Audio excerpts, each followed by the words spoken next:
ध्यान दीजिए बाबू। और फाइनली हम लोग पहुंच गए हैं जिसका हमें इंतजार था। किसका इंतजार था सर जी? अरे कूलाम के नियम का। कूलाम का नियम ही ना बहुत इंपॉर्टेंट है। और कूलाम साहब ने दो आवेशों के बीच जाओ ना प्रैक्टिकल कनी हाँ पाइपो लेके और रसरिया लेके उठेलत रहला खींचत रहला तो ओकरे कितना बॉल से खींचता कितना बॉल से ठेलता उहे बॉल के मान ज्ञात कर दिए कूलाम साहब ने। तो कूलाम का नियम कहते हैं। तो चलिए उसको पढ़ते हैं। तो देखिए हमने कहा एगो आवेश, देखिए आवेश हमेशा स्थिर होगा, भागेगा नहीं, बहुत मस्त है। तुम भी लोग वीडियो में स्थिर रहना देखते रहना। तो ये हमारा Q1 एक आवेश और Q2 दो आवेश। एगो एगो दूगो, ₹1 बाबू, ₹2 कमेंट में बता दीजिए। तो बहुत लोग को ये भी नहीं पता होगा, अब बहुत लोग को पता भी होगा तो कमेंट भी कर सकते हैं, कर दीजिए तुरंत।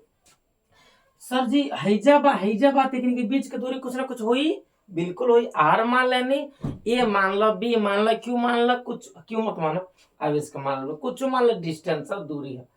तो कूलाम साहब ने देखा कि जो लगने वाला बल है वो प्रोपोर्शनल है Q1 Q2 अपान R स्क्वायर।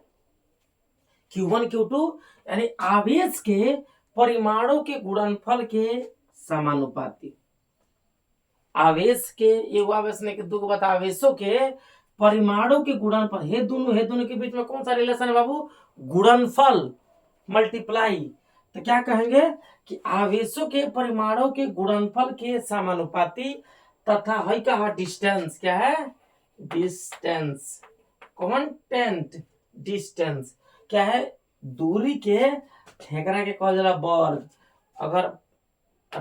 अगर ये जा एप्पल के मुड़िया पर 2 आ गए तो कहा एप्पल के स्क्वायर, मान एप्पल का वर्ग।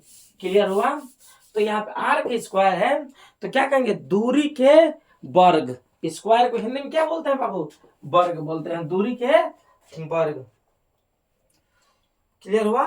तो कहेंगे कि कूलाम साहब का जो नियम है वह इसी सूत्र से डिफाइन कर देंगे। एगो आवेश दूगो आवेश, दोनों आवेश कैसन बा? तो बैठल बा यानी स्थिर बा। तो स्थिर बा, हमने चुंबक ले लिया था या ले लिया था तो दोनों स्थिर था, तो इसको खींच रहा था या ठेल रहा था, समझ रहा ना? तो कितने बल से खींच रहा है या धक्का दे रहा है? तो क्या कहेंगे? एगो आवेश दूगो आवेश, दो स्थिर आवेशों के बीच है के बीच या तो आकर्षण लगी चाहे प्रतिकर्षण, चाहे F12 चाहे F21, मान हेकरा द्वारा हेने बल लागो चाहे हेकरा द्वारा हेने बल लागो, चाहे खींच ले, उससे मतलब नहीं खे। क्लियर? तो क्या करेंगे? दोनों आवेशों के मात्रकों या परिमाणों, मात्रकों के गुणनफल के समानुपाती तथा बीच के दूरी के वर्ग के व्युत्क्रमानुपाती। जहां पर भी 1/r² लिखे इसको पढ़ेंगे व्युत्क्रमानुपाती।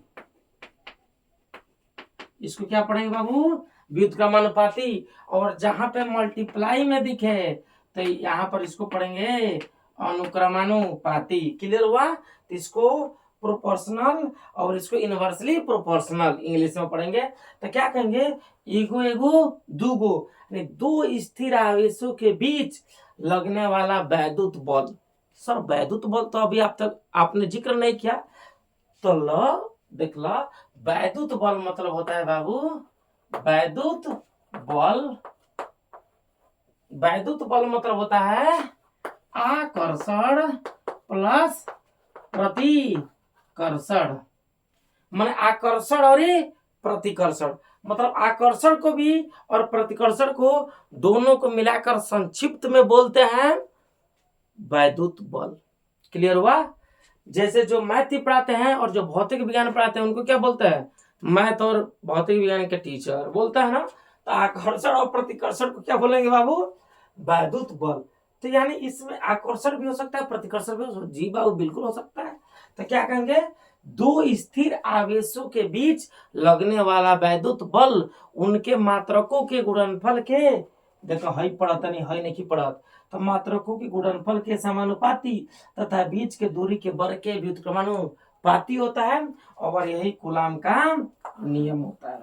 तो इसको हम क्या कहेंगे?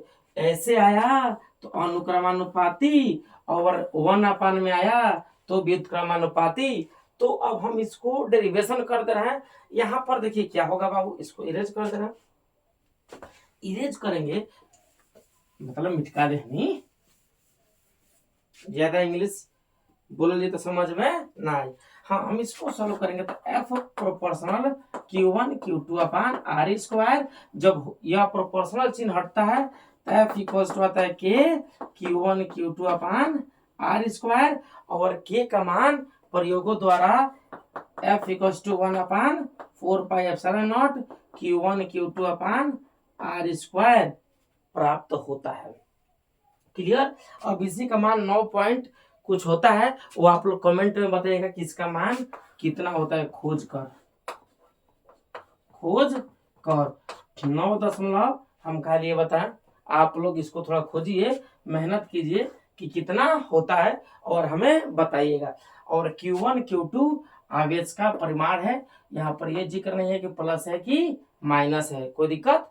तो दो डिफाइन कैसे करेंगे बाबू, दो स्थिर आवेशों के बीच लगने वाला वैद्युत बल आवेशों के मात्रकों के गुणनफल के समानुपाती, आवेशों के मात्रकों के गुणनफल के समानुपाती तथा दूरी के आर डिस्टेंस था, दूरी के वर्ग के व्युत्क्रमानुपाती होता है। कूलाम का नियम कहलाता है। इसका मात्रक आप लोग मात्रक भी बताइए, क्या बताइएगा मात्रक। ये होमवर्क है, नहीं तो मैं नेक्स्ट वीडियो में बता दूंगा कि इसका मान और इसका मात्रक। सॉरी कूलाम है तो सर जी आवेश गुणा आवेश, सर जी आवेश गुणे आवेश। हाँ तो सर जी आवेश का तो मात्रक कूलाम, तो एक मात्रक कूलाम, तो कूलाम की स्क्वायर तो लौकता। हाँ बाबू लौकता। तो सर जी आर का, तो आर बाबू दूरी और डिस्टेंस, तो डिस्टेंस का मात्रक मीटर, लीटर नहीं, लीटर दूध ना पड़ेगा रे, लीटर नहीं मीटर, क्या मीटर। तो आर हमारा क्या है distance, common tense past tense ना डिस्टेंस दूरी, और फ्यूचर टेंस और प्रेजेंट टेंस ना, तो इसका मीटर स्क्वायर। तो ये अब आप लोग इतना मैंने हिंट कर दिया, आप लोग कमेंट बॉक्स में इसका मात्रक और इसका जो यह बल लग रहा है इसका वैल्यू 9 पॉइंट समथिंग कितना होता है कमेंट में बताइएगा। और जो बच्चे हमारे चैनल पर नए तो चैनल को क्या करना है, लाइक करना है, सब्सक्राइब करना है और शेयर करना है, और वीडियो को भी लाइक और शेयर कीजिए ताकि जो बच्चे कमजोर हैं, जिनके पास ऑफलाइन पढ़ने के लिए पैसे नहीं है, वो हमारा वीडियो देखकर पढ़ सके और अच्छा ज्ञान हासिल कर सके। हम भी देखिए वो परफेक्ट नहीं है, लेकिन आप लोग को प्रयास करेंगे कि अपना परफेक्ट दें, क्योंकि हम भी पूरा फिजिक्स जान जाते तो यहीं पर आते, कोई और ही गैलेक्सी पर आते खोज करते। तो नोट डाउन कर लीजिए, स्क्रीनशॉट ले लीजिए और अधिक से अधिक शेयर कीजिए और कमेंट कीजिए। आप लोग को कहाँ समझ में नहीं आया मैं बताने का प्रयास करूंगा। नोट डाउन कर लीजिए।